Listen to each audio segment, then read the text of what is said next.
बिस्मिल्लाहिर्रहमानिर्रहीम, अस्सलामुअलैकुम। Welcome to another video. आज की इस वीडियो में जनरल साइंस का एक इम्पॉर्टेंट टॉपिक कवर करने जा रही हूँ, जिसमें हम पढ़ेंगे न्यूट्रिशन के हवाले से, यानी कार्बोहाइड्रेट्स, प्रोटीन्स, मिनरल्स, वाइटामिन्स के हवाले से जो इम्पॉर्टेंट क्वेरी लाजमी बायोलॉजी की आप प्रिपरेशन कर रहे हो, जनरल साइंस की प्रिपरेशन कर रहे हो किसी भी कॉम्पिटिटिव एग्जाम में, तो ये वो टॉपिक है जो कंपलसरी लाजमी 110% होता है।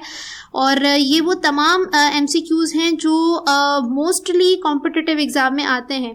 ठीक है जी। अब ये वीडियो उन तमाम कैंडिडेट्स के लिए है जैसे अभी SST, जनरल साइंस और साइंस कैटेगरी के जो कैंडिडेट्स हैं, नर्सिंग एंट्रेंस एग्जाम्स के जो स्टूडेंट्स हैं, या फिर वो जो यूनिवर्सिटी के कैंडिडेट्स अपनी तैयारी कर रहे हैं, तो ये वीडियो उन तमाम के लिए है। आप देख सकते हैं ये मोस्टली पूछे जाते हैं।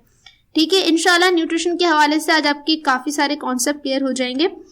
स्टार्ट करते हैं। तो पहला सवाल देख लेते हैं। Which type of carbohydrate is commonly found in fruits and vegetables? वो कौन सा कार्बोहाइड्रेट है, कौन से टाइप का कार्बोहाइड्रेट है जो ज़्यादातर कॉमनली पाया जाता है फ्रूट्स एंड वेजिटेबल्स में? तो सबसे पहले तो ये बता दूं कि टाइप की बात यहाँ क्यों कर रहे हैं, क्योंकि कार्बोहाइड्रेट को बेसिकली शुगर की बेसिस पर 4 टाइप्स के अंदर क्लासीफाइड किया गया है, जैसे कि मोनोसैकेराइड, डाइसैकेराइड, ओलिगोसैकेराइड और पॉलीसैकेराइड। ये चारों टाइप्स हैं कार्बोहाइड्रेट्स की। ठीक है, अब ज्यादा जो पाया जाता है फ्रूट्स एंड वेजिटेबल्स में वो होता है मोनोसैकेराइड, तो इसका राइट आंसर है ए। ठीक है जी। जैसे कि मैं मिसाल के तौर पे मैं बताऊं, मोनोसैकेराइड मतलब कि जिसमें आपका ग्लूकोज होता है, फ्रक्टोज होता है और आपका लैक्टोज होता है। ठीक है, ये आपका मोनोसैकेराइड कहलाते हैं और ये पाए जाते हैं फ्रूट्स और वेजिटेबल्स के अंदर। ठीक है जी। और ये 4 टाइप्स भी आपने याद रखनी है कि ये चारों टाइप्स कार्बोहाइड्रेट्स की हैं। ठीक है, नेक्स्ट है क्वेश्चन नंबर 2 है। Which type of fat is solid at room temperature and is commonly found in animal products? वो कौन से टाइप का फैट है जो रूम टेम्परेचर के ऊपर सॉलिड फॉर्म में आ जाता है, जो कि कॉमनली पाया जाता है एनिमल प्रोडक्ट्स के अंदर? तो बेसिकली हमारे पास कुछ मुख्तलिफ किस्म के फैट होते हैं, जैसे सैचुरेटेड फैट, मोनोसैचुरेटेड फैट, ये पॉली अनसैचुरेटेड फैट या फिर ट्रांस फैट। ठीक है जी। तो बेसिकली ये जो मोनोसैचुरेटेड और पॉली अनसैचुरेटेड है, ये तो लिक्विड फॉर्म में होते हैं रूम टेम्परेचर पे। ठीक है जी। और ये जो ट्रांस फैट है ये सेमी फैट होता है, और मतलब कि जैसे कि ये रूम टेम्परेचर पे फैट हो भी सॉलिड हो भी सकता है, नहीं भी हो सकता है, it depends there structure. But इसका जो राइट आंसर है वो है ए, यानी सैचुरेटेड फैट। जैसे कि फॉर एग्जाम्पल है बटर है, घी है, जो रूम टेम्परेचर के ऊपर जो है ना सॉलिड फॉर्म में आ जाता है। ठीक है, नेक्स्ट है क्वेश्चन नंबर 3 है। Which type of following is not a macro nutrient? ठीक है, बेसिकली हमारे जो न्यूट्रेंट्स होते हैं वो 2 तरह के होते हैं। एक होता है आपका माइक्रो न्यूट्रेंट, ठीक है, और दूसरा होता है आपका मैक्रो न्यूट्रेंट। ठीक है, तो जो आपके माइक्रो न्यूट्रेंट होते हैं ये वो न्यूट्रेंट्स होते हैं जिसकी बॉडी को स्मॉल अमाउंट में नीड होती है, और जो मैक्रो होते हैं वो होते हैं जिसकी आपकी बॉडी को लार्ज अमाउंट के अंदर जरूरत होती है। ठीक है, अब मैक्रो न्यूट्रिएंट कौन से होते हैं आपके, जैसे कि मिसाल के तौर पे कार्बोहाइड्रेट है, प्रोटीन है, या आपका फैट है, ये आपके मैक्रो न्यूट्रिएंट्स कहलाते हैं। जबकि आपका विटामिन क्या है, ये आपका मैक्रो न्यूट्रिएंट नहीं है। तो इसका राइट आंसर क्या हो जाएगा, विटामिन। ये आपकी बॉडी की मेंटेनेंस वगैरह में आपकी हेल्प करते हैं, इसलिए इसकी जरूरत भी हमें स्मॉल अमाउंट में पड़ती है। जबकि कार्बोहाइड्रेट, प्रोटीन और फैट की हमें लार्ज अमाउंट में जरूरत पड़ती है, इसको हम मैक्रो न्यूट्रिएंट कहते हैं। तो ये भी आपको क्लियर होना चाहिए कि मैक्रो कौन सा है और माइक्रो कौन सा है। नेक्स्ट है which vitamin is synthesised by bacteria in intestine? वो कौन सा विटामिन है जो सिंथेसाइज करता है बाय बैक्टीरिया, कहाँ पर? इंटेस्टाइन में। कौन से इंटेस्टाइन में? लार्ज इंटेस्टाइन में। ठीक है, तो ऑप्शन है vitamin A, vitamin B12, vitamin के और विटामिन सी। तो इसका राइट आंसर है विटामिन के। ठीक है, और अगर इसके अंदर आपके पास फॉर एग्जाम्पल एग्जाम में विटामिन बी होता है, के भी होता है, तो मोस्टली जो होता है वो विटामिन के होता है, बट विटामिन बी भी थोड़ा बहुत होता है। ठीक है जी। तो अगर इस तरह से सवाल आए तो यू शुड नो कि क्या करना है। बहरहाल क्वेश्चन नंबर 5 है। What is the main function of minerals in the body? जो मिनरल्स होते हैं जैसे कैल्शियम है, पोटेशियम है, मैग्नीशियम है, जिंक है, ठीक है, फ्लोरीन है, ये जो मिनरल्स हैं ये आपकी बॉडी में क्या फंक्शन परफॉर्म करते हैं? तो ऑप्शन है providing energy, regulating body temperature, या building strong bones and muscles, या फिर supporting immune function. So basically जो मिनरल्स होते हैं ये आपके क्या करते हैं, building strong bones and muscles, जो आपके मसल्स होते हैं, बोन्स होते हैं, इसको स्ट्रॉन्ग बनाने में हेल्प करते हैं. जैसे फॉर एग्जांपल कैल्शियम है आपकी बोन्स के लिए हेल्पफुल है. ठीक है, तो इसका राइट आंसर है सी. नेक्स्ट है क्वेश्चन नंबर 6 है, what is the primary function of protein in enzymes. ये बोल रहे हैं जो एंजाइम्स जो प्रोटीन्स होते हैं एंजाइम्स के अंदर, उसका प्राइमरी फंक्शन क्या है. ठीक है, तो ऑप्शन है स्टोरिंग एनर्जी, रेगुलेटिंग मेटाबॉलिज्म, ये कैटालाइजिंग बायोमोलिक्यूलर रिएक्शंस, या मेंटेनिंग फ्लूइड बैलेंस.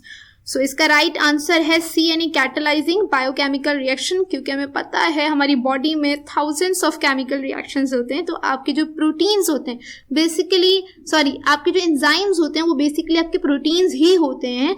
अब इनका काम होता है आपकी बॉडी में जो बायोमोलिक्यूलर रिएक्शंस हो रहे हैं उनको स्पीड अप करना, उनको मैनेज करना. ठीक है, और उसको प्रॉपर तरीके से फंक्शनिंग करना, ये इसका काम होता है. नेक्स्ट क्वेश्चन नंबर 7 है, विच vitamin is important for prevention of neural tube defects during pregnancy. यानी प्रेगनेंसी के दरमियान वो कौन सा वाइटामिन है जो न्यूरल ट्यूब के डिफेक्ट्स को रिमूव करने में हेल्प करता है. ठीक है, ये है सवाल. तो यहाँ पर ऑप्शन है vitamin A, vitamin B9, vitamin C, vitamin D. तो इसका राइट आंसर है विटामिन B9, जिसको हम दूसरे लफ्ज़ों में कहते हैं फॉलिक एसिड, जो ड्यूरिंग प्रेगनेंसी लेडीज़ को दिया जाता है. जब अर्ली एजेस में इनिशियली जब बच्चा ग्रो कर रहा होता है तो उस दौरान फॉलिक एसिड दिया जाता है, जो आपकी न्यूरल ट्यूब, जो जैसे ब्रेन और स्पाइन को कहते हैं न्यूरल ट्यूब, तो उसमें जो मेजर प्रॉब्लम्स होते हैं, कॉम्प्लेक्सिटी होती है, उसको कम करने के लिए, उसको ख़त्म करने के लिए फॉलिक एसिड दिया जाता है, जिसका दूसरा नाम होता है विटामिन B9. ठीक है, नेक्स्ट है क्वेश्चन नंबर 8 है, vitamin B2 has what another name. बहुत इंपॉर्टेंट सवाल है. अक्सर विटामिन के हवाले से उनके निक नेम पूछे जाते हैं कि इसका दूसरा नाम क्या है. तो आपको तकरीबन कुछ मुझे लगता है कि 12-15 के करीब आपको निक नेम पता होने चाहिए. अभी मैं 4 आपको कवर करवाती हूँ. तो यहाँ पर विटामिन B2 का जो अनदर नेम है वो है राइबोफ्लेविन. ठीक है, तो सी इसका राइट आंसर है. अगर थायमिन की बात करूं तो ये विटामिन B1 को कहते हैं, और ये विटामिन B2 को कहते हैं, और साथ में ये जो कहते हैं B6 को.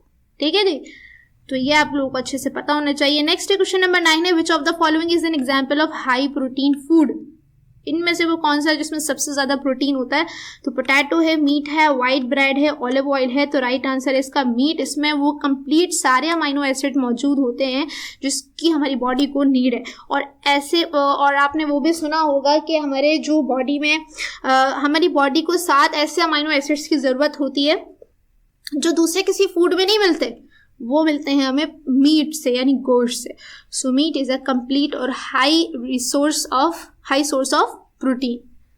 नेक्स्ट क्वेश्चन नंबर 10 है, which fatty acid is considered essential and must be obtain from the diet. वो कौन सा फैटी एसिड है जो एसेंशियल है, अपनी डाइट में उसको शामिल रखना बहुत ज़रूरी है. कौन सा फैटी एसिड है, ये सवाल है. ठीक है, तो ऑप्शन है omega 3 fatty acid, saturated fatty acid, ये मोनो अनसैचुरेटेड फैटी एसिड, ये trans fatty acid. So basically ये तो हर है आपके ट्रांस फैटी एसिड. तो इसका राइट आंसर है ओमेगा 3 फैटी एसिड. ठीक है जी, ओमेगा 3 फैटी एसिड, जो कि फिशेज वगैरह, सी फूड वगैरह में पाए जाते हैं. नेक्स्ट क्वेश्चन नंबर 11 है, विच vitamin is important for the absorption of calcium and phosphorus. वो कौन सा वाइटामिन है जो कैल्शियम और फॉस्फोरस को एब्जॉर्ब करने में हेल्प करता है. तो ऑप्शन है विटामिन ए, डी, सी या ई. तो इसका राइट आंसर है विटामिन डी. ठीक है, और विटामिन ए आपको पता है ये आपके लिए इंपॉर्टेंट है, आपकी विजन के लिए इंपॉर्टेंट है. ठीक है, सी जो है इम्यून सिस्टम को अच्छे से फंक्शनिंग करने के लिए इंपॉर्टेंट है, कोलेजन प्रोडक्शन के लिए इंपॉर्टेंट है विटामिन सी. ठीक है, विटामिन ई जिसको हम ब्यूटी ऑफ विटामिन भी कहते हैं. ठीक है जी, नेक्स्ट क्वेश्चन नंबर 12 है, vitamin A is found in. Vitamin A जो है वो सबसे ज़्यादा कहाँ पाया जाता है अमंग दीज. तो सिट्रस फूड में पाया जाता है, फ्रूट्स में पाया जाता है, या डेयरी प्रोडक्ट्स या लीफी ग्रीन वेजिटेबल्स में, या फिश लिवर ऑयल में. तो इसका राइट आंसर है बी, यानी डेयरी प्रोडक्ट्स, जैसे एग है, मिल्क है, इसके अंदर ज़्यादा मिकदार में पाया जाता है, ठीक है। फिश में भी पाया जाता है, बट ज़्यादा जो विटामिन ए पाया जाता है वो डेयरी प्रोडक्ट्स में पाया जाता है। नेक्स्ट क्वेश्चन नंबर 13 है, which mineral is important for nerve function and muscle contraction. Nerve function में और मसल कॉन्ट्रैक्शन में कौन सा इंपॉर्टेंट है मिनरल? तो ऑप्शन है कैल्शियम है, मैग्नीशियम है, आयरन है, सोडियम है। सो इसका राइट आंसर है मैग्नीशियम, ठीक है। मैग्नीशियम बहुत ज़्यादा हेल्पफुल है नर्व फंक्शन के लिए, ये आपके न्यूरोट्रांसमिशन के लिए बहुत हेल्प करता है मैग्नीशियम। नेक्स्ट क्वेश्चन नंबर 14 है, which mineral is important for the formation of haemoglobin in red blood cells. Red blood cell में जो हीमोग्लोबिन होता है उसकी फॉर्मेशन के लिए कौन सा मिनरल इंपॉर्टेंट है, ठीक है। तो ऑप्शन है आयरन है, मैग्नीशियम, जिंक, कॉपर। सो इसका राइट आंसर है आयरन, ठीक है। Iron is the right answer, जो सबसे ज़्यादा पाया जाता है स्पिनिच में पाया जाता है और पटेटोज़ में भी पाया जाता है, और इसके अलावा एप्पल में भी पाया जाता है मेरे ख्याल से, शायद, हाँ, आई एम नॉट श्योर। आप ज़रा इसको चेक करके मुझे कमेंट में बताइएगा कि आयरन सबसे ज़्यादा किन फ्रूट्स और वेजिटेबल्स में पाया जाता है। क्वेश्चन नंबर 15 है, which type of carbohydrate is found in milk and the dairy products. अच्छा जी, यहाँ पे बोल रहे हैं कि कौन से टाइप का कार्बोहाइड्रेट मिल्क और डेयरी प्रोडक्ट्स में पाया जाता है। जैसे कि हमने 4 टाइप्स पढ़ी थी, तो मोनोसैकेराइड या डाइसैकेराइड, ओलिगोसैकेराइड, पॉलीसैकेराइड। तो जो डेयरी प्रोडक्ट्स में पाया जाता है वो होता है डाइसैकेराइड, जैसे कि आपके लैक्टोज, ठीक है, ये डेयरी प्रोडक्ट्स में पाया जाता है, ठीक है। नेक्स्ट क्वेश्चन नंबर 16 है, which mineral is important for muscle relaxation and is commonly found in bananas, ठीक है। बनानास जो फ्रूट होते हैं, तो बोल रहे हैं कि सवाल यह है कि कौन सा मिनरल इंपॉर्टेंट है मसल्स को रिलैक्स करने के लिए, जो ज़्यादातर पाया जाता है बनानास के अंदर, ठीक है। तो ऑप्शन है पोटेशियम, मैग्नीशियम, आयरन या फिर सोडियम। तो इसका राइट आंसर है मैग्नीशियम, ठीक है। इसमें सबसे ज़्यादा जो ये पाया जाता है बनानाज में पाया जाता है। मेरे ख्याल से मैंने देखा था कुछ टाइम पहले कि बनानाज में जो मैग्नीशियम होता है वो 18% होता है as compared to other elements. यहाँ पर ये मैग्नीशियम 18% होता है, इसको आप चेक कर लीजिएगा, और ये मसल्स को रिलैक्स करने के लिए होता है। नेक्स्ट क्वेश्चन नंबर 17 है, which type of fat is typically considered unhealthy in excess, ठीक है। तो यहाँ पे बोल रहे हैं वो कौन से टाइप का फैट है जो अनहेल्दी है, जिसको हम अनहेल्दी कंसीडर करते हैं। तो saturated fat, monosaturated, polyunsaturated, trans fat. तो यहाँ पे मोनोसैचुरेटेड और पॉलीअनसैचुरेटेड, ये दोनों जो फैट्स हैं ना, बेसिकली ये तो आपके हेल्दी कंसीडर होते हैं, ठीक है। जैसे फिशेस वगैरह, इन सारी चीज़, सी फूड वगैरह में पाए जाते हैं, ठीक है, ये काफ़ी हेल्दी होते हैं। बट यहाँ पे सैचुरेटेड और ट्रांस फैट, ये दोनों को अनहेल्दी कंसीडर करते हैं। बट इन दोनों में भी अगर मैं एक की बात करूं तो trans fat is the right answer. ये बेसिकली हाइड्रोजनेशन प्रोसेस के थ्रू ये आर्टिफिशियली बनाए जाते हैं, ये सेमी फैट होते हैं, ठीक है। तो ये अनहेल्दी होते हैं एज कम्पेयर टू इन तीनों के, ठीक है।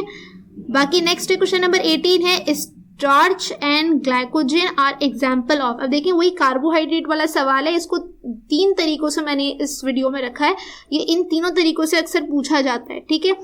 तो यहाँ पे बोले starch and glycogen are example of, ये दोनों किस टाइप के मतलब हम कार्बोहाइड्रेट में फॉल होते हैं, ठीक है। तो इसका जो राइट आंसर है वो है पॉलीसैकेराइड, ठीक है। Polysaccharide is the right answer. Next question number 19 है, carbohydrate are composed of which 3 elements. जो आपका कार्बोहाइड्रेट है वो कौन से 3 एलिमेंट से बना होता है? तो ये बना होता है कार्बन, हाइड्रोजन और ऑक्सीजन से, ठीक है। तो इसका राइट आंसर होगा ए, कार्बन, हाइड्रोजन एंड ऑक्सीजन, जिसका जनरली अगर मैं कहूँ कि इसका जनरल फॉर्मूला क्या होता है तो होता है मेरे ख्याल से CH, मेरे ख्याल से नहीं, आई एम श्योर, ठीक है, CH2O, ये इसका फॉर्मूला होता है, जनरल फॉर्मूला जो पूछा जा सकता है। लास्ट इस वीडियो का, विच vitamin is important for proper blood clotting. तो इसका जो राइट आंसर है वो है विटामिन के, ठीक है, सी इज अ राइट आंसर, ठीक है। और इसके अलावा भी मैंने विटामिन, कार्बोहाइड्रेट्स, प्रोटीन, फैट, इन सारी चीज़ों के हवाले से मैंने अपनी जर्नल साइंस की कई सारे वीडियोस में, तकरीबन हर वीडियो में 3 से 4 MCQs मैंने रखे हैं। तो आपको आपको अगर इसके अकॉर्डिंग अगर पढ़ना हो तो आप वो वीडियोस भी देख सकते हैं, और इन सब के लिंक आपको डिस्क्रिप्शन मिलेंगे। वीडियो अगर अच्छी लगी तो उसको लाइक करिएगा और मुझे बताएं कि आपको और मज़ीद किस टॉपिक के ऊपर प्रॉपर तरीके से एक वीडियो चाहिए लाइक दिस। ठीक है, इंशाल्लाह मैं वेरी सून अपलोड करूँगी, लेकिन आपसे ये भी कहना है कि अभी ट्यूसडे से मेरे सेमेस्टर एग्ज़ाम्स हैं, तो हो सकता है कि नेक्स्ट वीक में मैं कोई वीडियो अपलोड ना करूं, बट आप लोगों के जो अभी एसएसटी के एग्ज़ाम्स होने वाले हैं उसके लिए आपको बेस्ट ऑफ लक। इंशाल्लाह आफ्टर नेक्स्ट वीक में इंशाल्लाह वीडियो अपलोड करूँगी। बाकी कम्युनिटी पोस्ट के ऊपर मैं जो है ना अपडेटेड रहूँगी। आपको कोई सवाल हो तो आप वहाँ पर पूछ सकते हैं। ठीक है जी, मिलते हैं नेक्स्ट वीडियो में। अपना ख्याल रखिएगा। अल्लाह हाफिज़।